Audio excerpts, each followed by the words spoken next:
我们一起在神的面前，我们一起同心安静你的心，将你的手机转为震动或转为静音。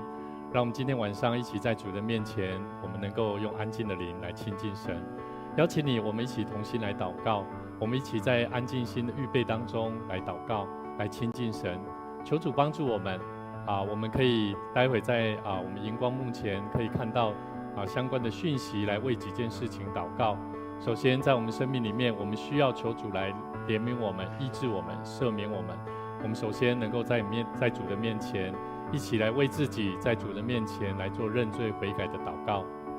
主耶稣，我们向你献上祈求，恳求你圣灵就与我们同在，求你预备我们的心，让我们的生命能够成为神你所有。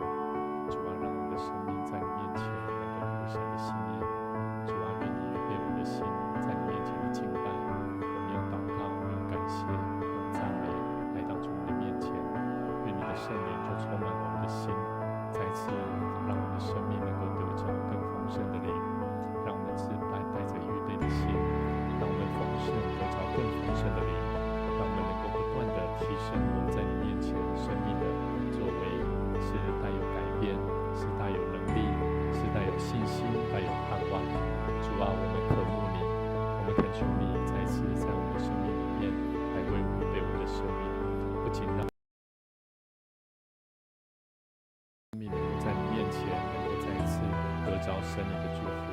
主啊，恳求你保守我们的心，胜过保守一切。我们需要更多的祷告，我们需要在主你面前恳求你来怜悯我们，赦免我们的罪，让我们单单学习来仰望神，透过祷告来经历你，透过祷告来更多的看见神你的心意，让我们明白神你的话语要再次对我们所说的话。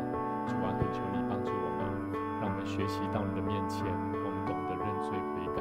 我们晓得我们有许多得罪你的地方，我们恳求你来怜悯我们，帮助我们，好叫我们的生命能够得以圣洁，成为神所喜悦。主啊，我们恳求你帮助我们，让我们懂得怎么样透过祷告来安静我们的心，也让我们透过祷告来看见我们生命的方向，让我们明白神你是我们唯一的主，是我们唯一的君王，是我们唯一坐在我们生命宝座的主，来掌管我们的生命，来带领我们的生命走在合神的心意道路上。主啊，我们在你面前，我们要依靠圣灵来恳求你来赐给我们力量，帮助我们，好叫我们的生命能够在你的面前，因为圣灵的大能能够参透万事，看见我们生命的软弱与不足，也让我们的生命能够在祷告里面能够经历圣灵的同在、圣灵的感动以及圣灵的作为。主啊，恳求你再次带领我们的生命，当我们来到主你的面前，我们就更乐意将我们的生命摆在主你手中，让我们透过祷告，透过更多在你面前的经历，让我们透过在圣灵里面的引导，也让我们的生命能够合神心意，走出喜乐、盼望、有信心、有能力为主你做传福音的勇士。主啊，我们在传福音的道路上有许多的缺乏，我们缺乏把我们传福音的使命放在我们生命当中。求主你怜悯我们，帮助我们，赐给我们力量，让我们能够更深的明白我们的生命是主你所拣选，为要能够传递主你美好的福音，能够彰显神你的荣耀。主啊，我们在你面前再次用祷告来经历神，用祷告来看见神你们所要对我们说的话。主啊，恳求你再次让我们照着主你的心意来走在神你的道路上面。谢谢主，我们在你面前献上我们的感谢，恳求你再次赐给我们力量，让我们再次到你的面前，我们能够安静我们的心，让我们看见在祷告里面经历祷告所带给我们平静安稳的生命。主啊，谢谢你，恳求你再次帮助我们，带领我们今天晚上每一位在你面前经历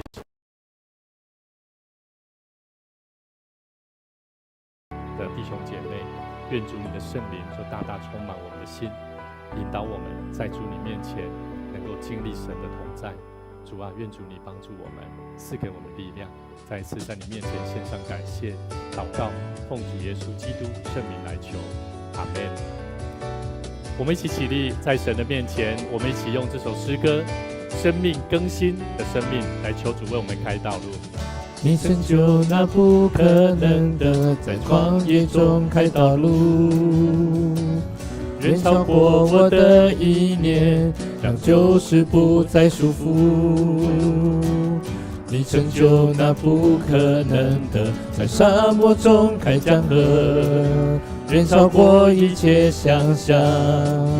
我生命已被更新，我们一起来拍手。你成就那不可能的，在旷野中开道路，远超过我的意念，让旧事不再束缚。你成就那不可能的，在沙漠中开江河，远超过一切想象。我生命已被更新，在我敌人面前，你为我摆设筵席。你让我抬起头，不再绝望难过，挪去我的伤痛，解开灵魂的枷锁。胜过了旧的我，从此不再回头。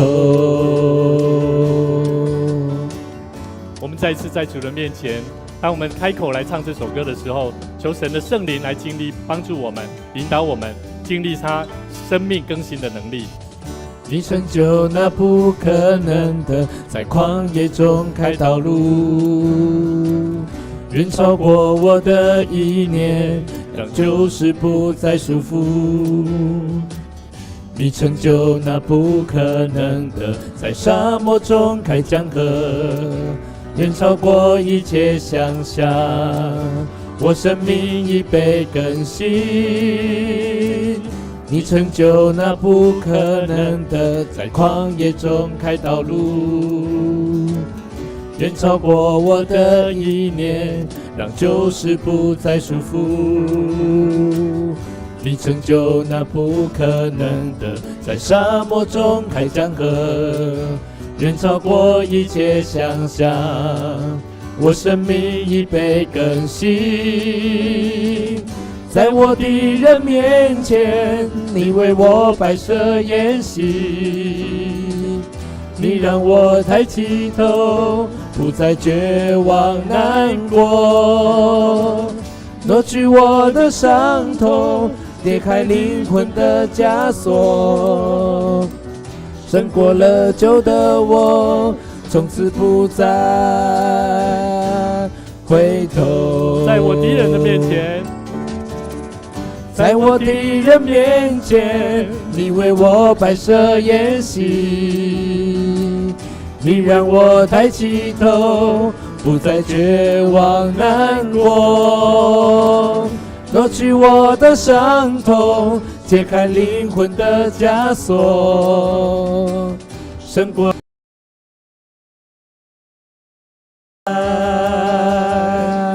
回头。我们一起来祷告。主啊，我们向你献上感谢，亲爱的天父，我们恳求你的灵充满我们的心，好叫我们的生命是带有预备来到神你的面前，要经历神你是真实与我们同在的主。主啊，我们恳求你，我们感谢你用你的爱与恩典，使我们能够每一天在你的面前能够寻求生命更新的力量。主啊，我们承认我们自己是何等的软弱，我们过去有许多的重担，但我们相信你是改变生命的主，你的能力是大过我们可以想象的。恳求你帮助我们能够脱去旧有的生命，能够进入新的恩典道路上面。求你赦免我们的罪，带领我们进到神你恩典创造的生命，是新造的人，是神所喜悦的生命。感谢主，再一次将新的一年交在主你手中，愿主你带领我们今天晚上的聚集，让我们能够空空的来，能够满满的回去。祷告奉主耶稣基督圣名来求，阿们。请坐。这时候我们一起同心来奉献。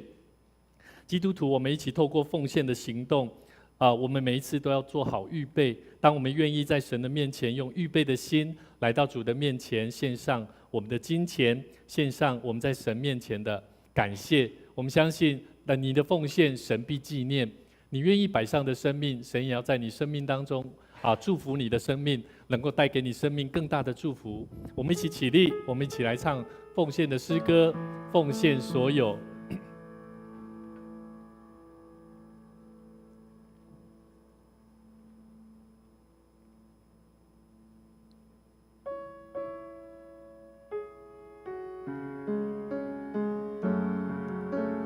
我心属于你。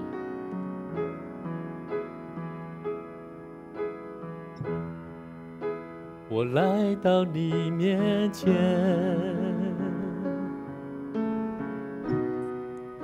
全心向你呈现，耶稣，你如此爱我，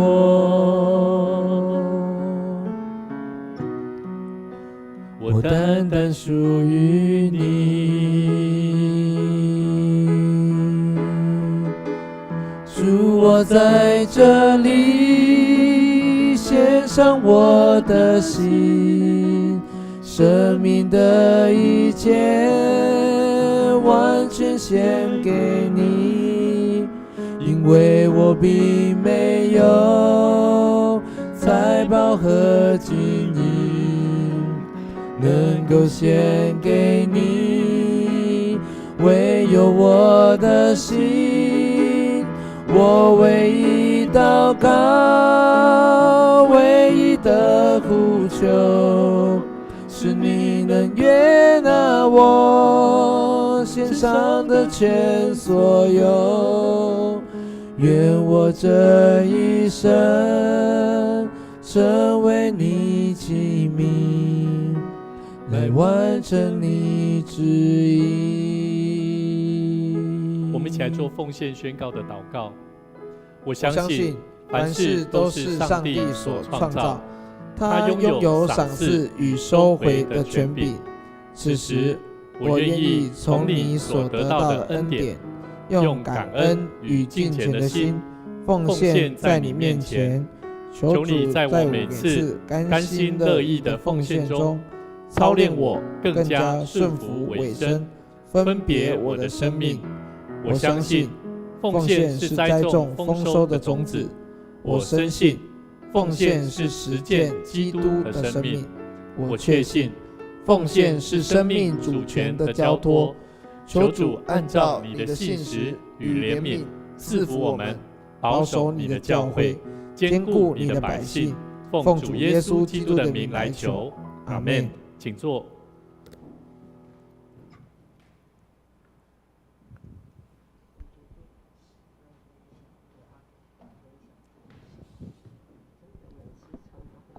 这时候牧师来做教会的消息报告。我们在我们的华语礼拜在2月9号，我们会调整到礼拜天的早上11点到12点。那再请参与在我们华语礼拜的弟兄姐妹，我们的时间会在2月，就是过完年的2月9号，礼拜6会改成，不是2月9号是礼拜天吧？是不是？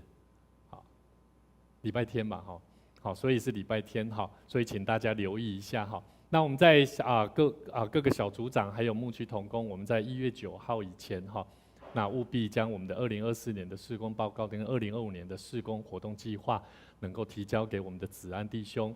好，那我们今天牧师要跟大家分享一个主题，就是同心合一的教会，不是同心合意的，同心合一的教会。那在主基督，我们晓得主基督是我们的什么？是教会的什么？是教会的头，也是教会的什么？是我们很重要的那个骨干。那我们都是连结在葡萄树上，而主基督就是那个葡萄树，所以我们每一个人就像枝子一样。那我们每一个属神的这个枝子都必须要怎么样？只是长叶子而已吗？要不要结果实？是要结果实的。那么，所以我们的生命必须要在这个葡萄树上能够做肢体，甚至能够结果实的生命。所以在我们的生命当中呢，我们在进入2025年第一个礼拜，牧师要特别邀请各位，我们都是属神所呼召的百姓，也是神所拣选的儿女，阿们。所以你跟你前后左右的朋友说你是主要用的人。跟他说你是主要用的人。如果我们是主要用的人，那么我们每一个人就像每一个人都拿着那个什么船桨啊，好，你看左边这个图哈，你每一个人都好像在驾一条船啊，对不对？那每一个人都会驾着船四处的遨游，你想要去哪里就去哪里。而那一只桨，如果是我们就像右边那一个图，我们搭在这个什么龙舟船上的时候，我们就是好像在竞赛一样，要怎么样？要达到那个目标，而怎么样？甚至要胜利哦。所以呢，每一个人如果都是那一个桨，每一个人都拥有自己的，你想要用你的方式，你想要用你的速度去达到目标，都是可行的。但是，我觉得在教会这个大团体里面，我觉得神一定给我们一个生命有一个特别的目标，所以腓立比书才会说什么？我们要向着什么？标杆直跑，忘记背后，对不对？所以到底那个标杆是什么？我觉得我们基督徒一定要抓住这个很重要的概念。所以今天呢，牧师特别用一个同心合一的教会来跟大家分享。我觉得教会就像一个结盟团体一样，我们看到国家，这个国家如果跟哪一个国家结盟了，你就会感觉到这个国家这是安全的。所以我们看到，不管是欧盟，或者是只要我们可以跟美国，你会发现好像就会感觉到有一种平安的感觉。但是如果每一个人都是像左边这个图哈，每一个国家、每一个人民，就像这个都往着不一样的方向在跑的时候，你会发现好像杂乱无章，不知道要往哪个方向去。所以呢，牧师要鼓励各位，我们在新的一年，我们必须要重新来拟定一个新的方向。到底教会我们要怎么样帮助教会，甚至我们在教会参与这间教会的时候，我们每一个人必须要设定一个新的目标，也就是往那个同一个方向去走。而这个方向呢，是让我们不在这个同盟关系里面，而互相好像你走那边，然后他又走那边，然后他又走后面，然后他又往那个方向，然后这个头啊，牧师就会发现，你怎么又跑去那边？你怎么又那边？然后我又要把你拉回来，我又要把你拉回来。你会发现，如果这个东西没有在我们的教会里面清楚的表达，你会发现教会就像这样的团体。所以我们知道，在班上同学老师总是告诉我们，这一题会考哦，我们现在要上的课程，我跟你讲哦，讲到这个部分哦，下一次考试会考哦，有没有？那就是告诉每一个同学，你们要预备，甚至下一次考试就是会成绩好与坏，就在于你有没有注意到这个方向。所以我觉得基督徒，当我们在做小组工作、青少年工作或主日学工作，或者是教会的意向跟目标来讲，我觉得无非不会脱离两个东西。哪两个东西？静瑶，你来到教会应该有一段时间，你觉得来到教会有两个东西，有没有？你们知道是什么吗？静瑜执事，你觉得是什么？很紧张，牧师点到你好，第一个，祷告重不重要？好，做祷告应该是最主要的。还有什么？传福音，对不对？因为传福音是圣经里面耶稣复活之后告诉门徒的，我们要往普天下去，对不对？去传福音呢。所以我们知道圣经里面很明确的告诉我们，就只有这两个东西。祷告是要让我们在所有的生命的经历当中，不管是快乐的，还是难过的，还是痛苦的，还是喜乐的，我们都是在祷告当中感谢神、感谢上帝，甚至恳求上帝，求主来帮助我们。所以祷告无非是基督徒每一个人到死都必须要学会的事情。所以你要不要学会祷告？要哦。所以牧师最近一直在思考，我们的信徒生命的问题在哪里？怎么解决？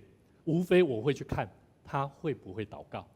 第二个，他与神的关系有没有清楚知道他的生命会不会传福音？你知道会传福音会带出什么样的生命特质吗？第一个，他会看到自己的生命不一样，而且他会发现，你会发现会传福音的人，这个人的生命是真正会感恩的人。因为当他会感恩的时候，他会了解到他会跟人家喜乐的会跟人家分享。你知道上帝在我生命当中那种奇妙的作为，他很感谢上帝会知道怎么样去做。所以我觉得今天牧师要带大家一起来看这个腓立比书2章1到2节，我们一起来读左手边以基督的心为心，所以在基督里若有什么劝勉，爱心有什么安慰，圣灵有什么交通，心中有什么慈悲怜悯，你们就要意念相同，爱心相同，有一样的心思，有一样的意念，使我的喜乐可以满足。所以这段圣经节，保罗特别写这一段圣经节，我们要了解保罗他当时是在监狱里面他是在跟人家很 happy 的状态下写的吗？不是，他是在监狱当中，他特别要向腓立比教会表达感谢的心意。他提出一个盼望，就是所有的信徒要在基督里彼此相爱，同心合意的为福音的兴旺而努力就这么简单。所以他讲了这句话，所以你要了解，当他讲这句话里头，你就会发现，对，教会一切我跟任何人的难处，跟任何人的冲突，就怎么样都没了，因为它里面告诉我们，你们要有什么？要有意念相同，爱心相同，有一样的心思，有一样的意念。但是这些东西都要从哪里来？从上面第1节，在基督里有什么劝勉的？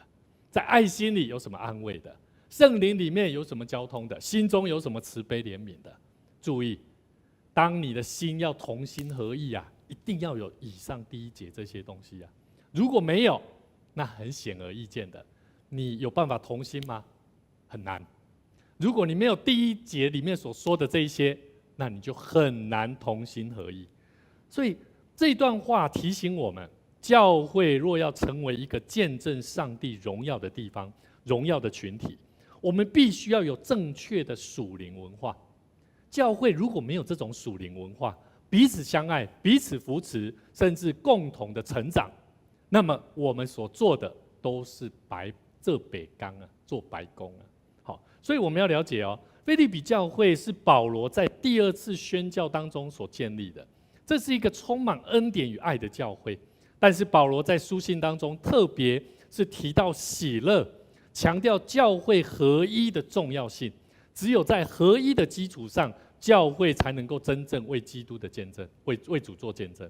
所以我非常喜欢在我们的长职同工里面有时候牧师脾气比较暴躁比较激动一点那我记得有一位长老，他总是会说：“牧师，在为着咱教会的这个合一咱唔通安尼意气用事。”他说：“牧师，你不要生气。”他总是会用这种话来提醒我。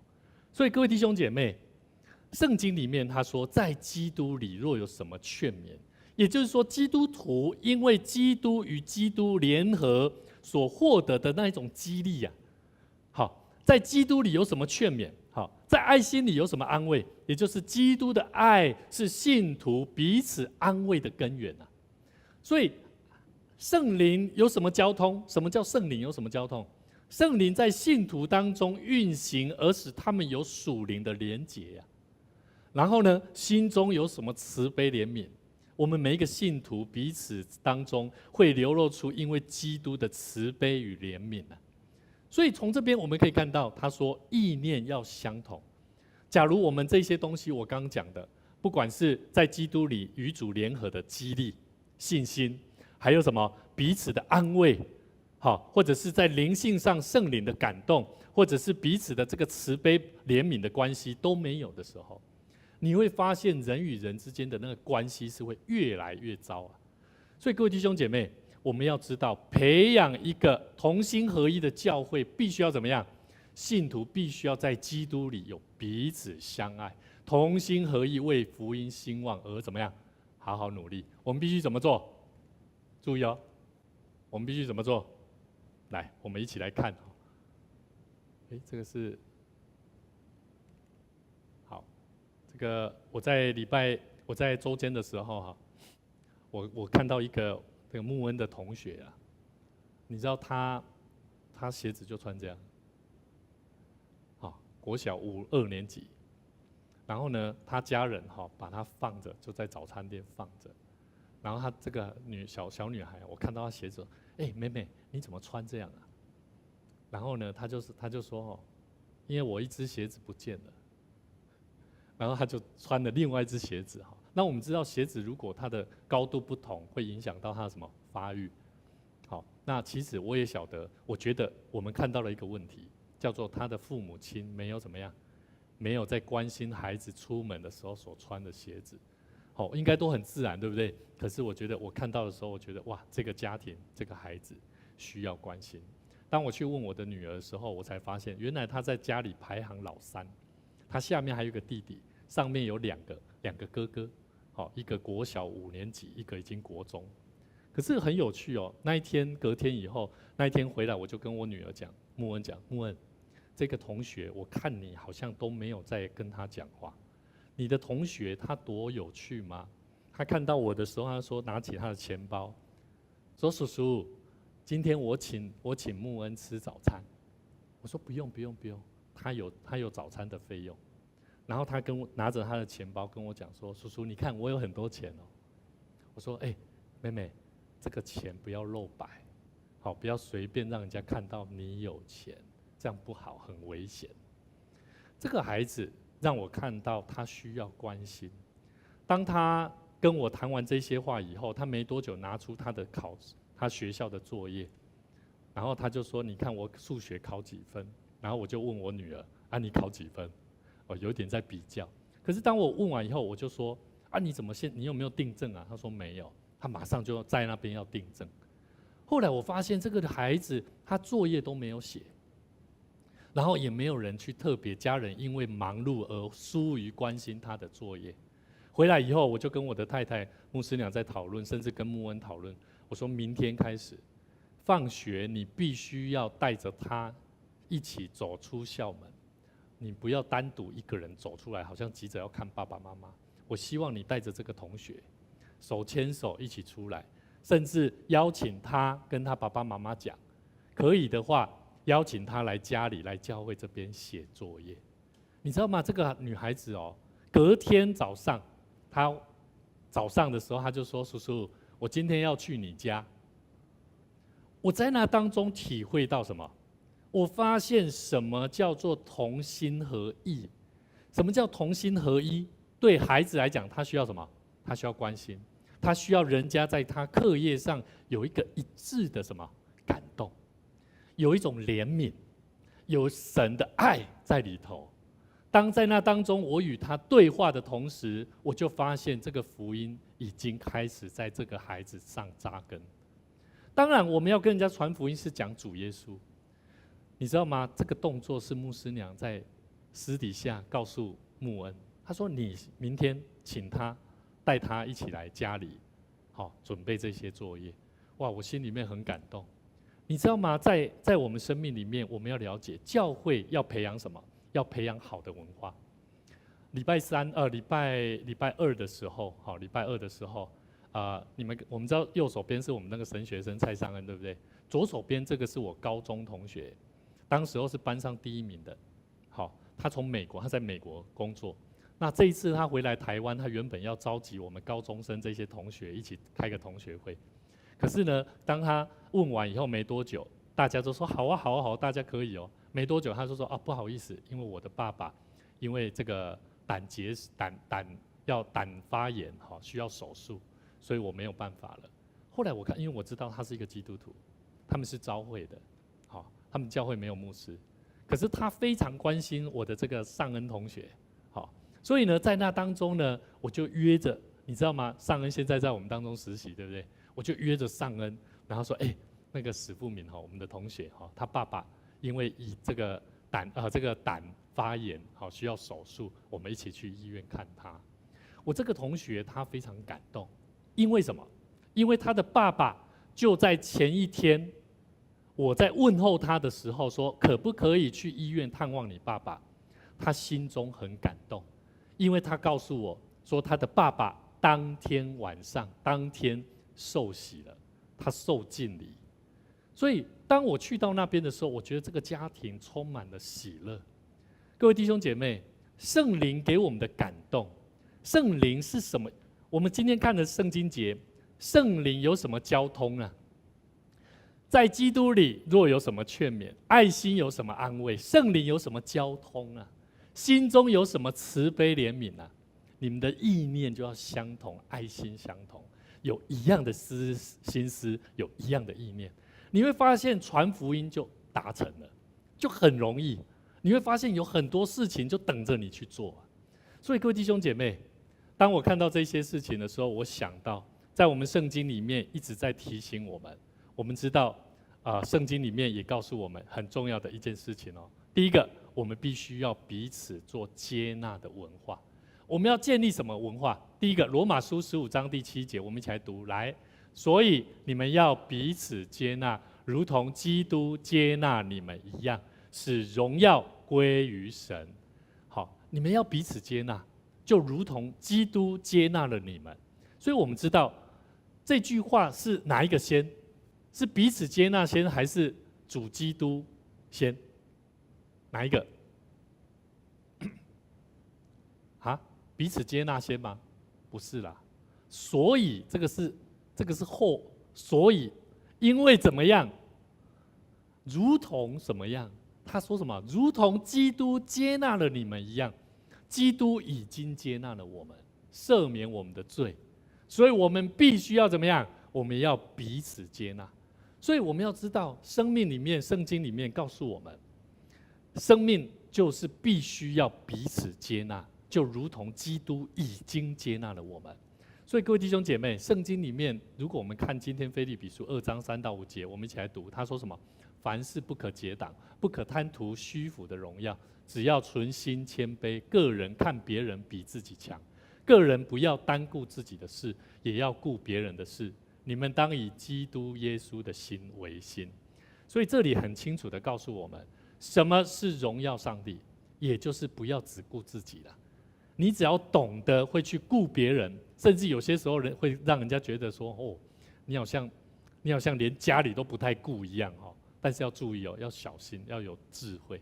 好，不是说你家里都不顾，然后去顾别人哦，不是哦，而是你要记得，很多时候我们在教会里面，我们要懂得彼此接纳。这里告诉我们，什么是荣耀上帝？好，我们看一下罗马书15章第7节，什么是荣耀上帝？荣耀上帝的意思是什么？是我们彼此接纳，彼此切实的相爱的时候，就是荣耀上帝啊。所以很多时候接纳就是一种接受啊，不排斥也不拒绝人。接纳就不等于同意哦，注意哦，我们来看一下哦，接纳不等于同意哦。我们知道有些人他会做一些坏事情，对不对？可能会抽烟，可能会做一些比较不 OK 的，喝酒喝得很多，或者是有一些烂醉。好，但是这个人我们要不要接纳？要接纳，但是我们不同意，这样懂了我意思吗？所以接纳不等于同意，我们可以不同意别人的意见，但是我们要接纳人啊。我们应当反对罪，不同意罪，拒绝罪，但我们要爱罪人，接纳罪人，不排斥罪人。这就是基督在对我们所做的。如果基督对我们都是这样做，那我们却不是这样做，那你觉得我们还是主的儿女吗？我觉得应该就不是了。甚至你在做事情的时候，你也会觉得有点矛盾，你也觉得做的好像怪怪的，好像表里不一。所以呢，我觉得什么是荣耀上帝？你要记得接纳。什么叫接纳？也就是说，遇到一个不好的人，不好的行为的人，你都要接纳他。但是你不同意他的做法，不同意他的意见都没关系，但是你就是不能够不接纳他。所以呢，各位弟兄姐妹，在我们今天所看的经文里面，教会极大的挑战。腓立比书在当时候，教会需要信徒之间彼此支持跟服侍。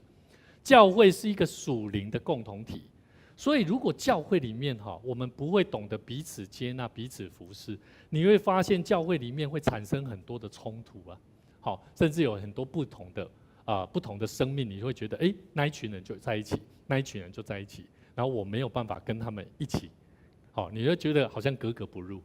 那实际上这样比较不 OK。好，我们来看我们要怎么样建构一个同心合一的教会。第二个，我们要培养共同服事的文化。譬如说，假如有些时候你会发现他们讲话好像比较情投意合，好，可是你就怎么样，你就没有办法踏进去那一个群体，即便是教会的团体。但是呢，我们可以透过一起服事，怎么样会认识彼此？彼得前书4章10节说，个人要照所得的恩赐彼此服事，做神百般恩赐的好管家。圣经里面这里提到每个人，注意哦，个人代表的是每个人都是服事的一部分。也就是说，教会里面的每一个人、每个成员都是怎么样？无论恩赐的大小，都是怎么样？都有它独特的作用了。好，所以这个很重要。第二个，我们必须要彼此服事。以弗所书4章12节说：“为要成全圣徒，各尽其职，建立基督的身体。”举个例子，现在牧师如果礼拜天都要讲道，对不对？我很想要去参加主日学，好，担任辅导这些学生。可是如果我下去，他们会觉得哦，牧师爸爸来了，爸爸来了，我的孩子都在下面嘛，他们会很有压力哦。可是如果今天是静瑶姐姐，静瑶姐姐带着一个热情，有笑容，然后预备很好的故事内容，各位小朋友，好开心见到你们哦。跟他的爸爸，跟牧师爸爸，各位小朋友，我来看到你们哦。他们怪怪的，你知道我的意思吗？成全圣徒，上帝让每一个人，即使你的恩赐不同，但就算做同样的事情，你会发现它的效益所带来的成果就不一样。所以各位弟兄姐妹，为要成全圣徒，是让每一个人各尽其职，建立基督的身体。所以我说，基督就像那个葡萄树一样，每一个枝子都有它应当尽的任务，好，应当结的果实。第三个，我们要知道个人怎么样培养这个共同的文化。第三个，神是恩赐的来源。我们要跟神求。你可能觉得说，现在静瑶可能现在弹吉他还不是很熟练，对不对？可是我要告诉你哦，你要预备哦，你要跟神祷告说，主啊，帮助我，让我能够更尽心的去练习，好，用心的练习，提早的预备，然后每一天我大概花多久的时间？这些牧师讲的不是要求你哦，是我以前是这样做的哦。好，我就开始预备，然后跟神说：“主啊，我很难像那一个传道人，很难像那一个哥哥一样弹得那么好。我跟你求你让我有一个敏锐的耳朵，让我能够听得懂、看得懂他在谈什么。”我就跟神求，你知道吗？我现在几乎都懂，所有看 YouTube 任何的电吉他的老师在教什么，我一听就懂，而且我知道怎么做，但是我需要的是练习。所以神是赏赐恩赐，你会发现你跟神求，神真的会给你。好，来 PPT。所以我们在神的面前，我们求主帮助我们，让我们的生命能够学习彼此尊重、接纳。让我们彼此在共同服事的这个关系里面，来建立一个好的文化。求主帮助我们，让我们在彼此生命当中，能够同心合一的建造属神的教会。那我相信我们的教会就会有一个好的文化，是带来恩典的，是带来祝福的。我们一起同心来祷告。亲爱的天父，我们为我们生命所领受的话语，是主你所要教导我们启示的话语，来向主你献上感谢。你借着腓立比书特别来提醒我们，在主基督里面应当要有合一的关系，这是何等的重要。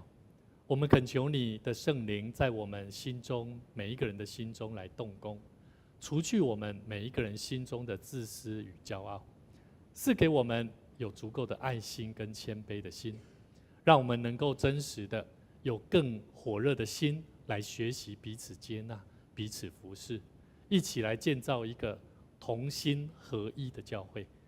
有祷告，有属灵的恩典，有信心的宣告，有传福音的热情，在主里面能够求主你帮助我们，不仅建立一个同心合一的教会，也让我们能够经历到与神同在，与有主你与我们同在的生命所建造出来的教会是兴盛的，是有力量的，是有信心的，是有盼望的。